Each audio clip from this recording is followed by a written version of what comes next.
नमस्कार, मैं खुशी और आप देख रहे हैं MHT live Mumbai Hindmata times.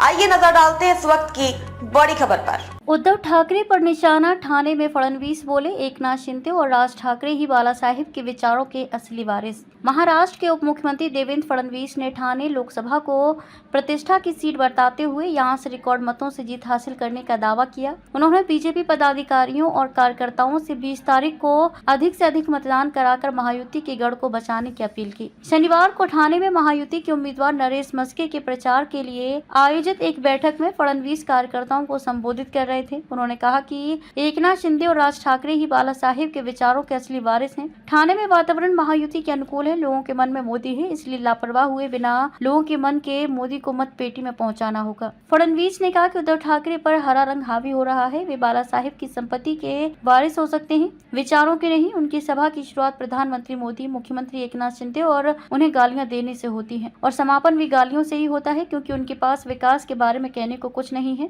Uddhav Thackeray भ्रमित। फडणवीस ने कहा कि मोदी जी की शिंदे शिवसेना को असली और उनकी शिवसेना को नकली कहने से उद्धव ठाकरे को मिर्ची लगी तो मैं क्या करूं। उद्धव ठाकरे पर कटाक्ष करते हुए कहा कि वे अब भ्रमित हो गए हैं। वे 48 नहीं बल्कि 51 सीट जीतेंगे। उन्होंने कहा कि आगे मनपा चुनाव होने हैं, इसलिए सबको पूरी तरह से तैयारी करनी होगी। जिसका जैसा काम होगा वैसे अंक निर्धारित किए जाएंगे। इधर नरेश मस्के ने दी सफाई। ठाणे सीट से महायुति के शिवसेना शिंदे गुट उम्मीदवार नरेश मस्के ने राज ठाकरे परप्रांतीय वाले बयान पर सफाई देते हुए कहा कि परप्रांतियों से उनका मतलब नहीं है, बांग्लादेशियों पर रोक लगाना है। उनके प्रति लोगों में गलतफहमी पैदा की जा रही है। उन्होंने कहा कि पहले के सीएम के कार्यकाल में कई काम बंद हो गए थे, लेकिन एकनाथ शिंदे के सीएम बनने के बाद काम शुरू हुए और उनकी गति भी बढ़ी। कोरोना काल में मस्के पर कई आरोप लगे थे। इस पर उन्होंने कहा कि ठाणे मनपा के 4000 करोड़ के बजट को 400 करोड़ का किया गया। इसके चलते मनपा का काम सुचारू चला और सभी को समय पर वेतन मिला। लोगों को स्वास्थ्य संबंधी उचित सुविधा मुहैया कराई गई। नियोजित काम हुआ। जो शव किट मुंबई मनपा में 7000 में खरीद रही थी, ठाणे मनपा ने 350 में खरीदी। उन्होंने कहा कि मैं आम कार्यकर्ता की तरह झंडा लगाने का काम करता था, उसे मुख्यमंत्री ने मौका दिया। यह बड़ी बात है। ऐसा कर मुख्यमंत्री ने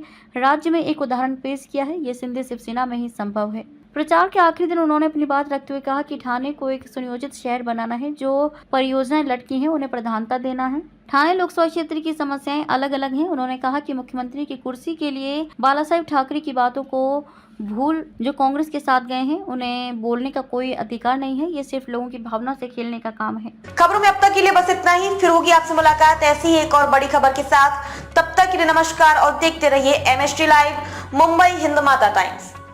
ऐसे ही लेटेस्ट अपडेट्स के लिए हमारे चैनल को सब्सक्राइब करें और तुरंत नोटिफिकेशन पाने के लिए बेल आइकन प्रेस करना ना भूलें। और अगर आप हमें फेसबुक के माध्यम से देख रहे हैं तो हमारी पेज को फॉलो जरूर करें। धन्यवाद।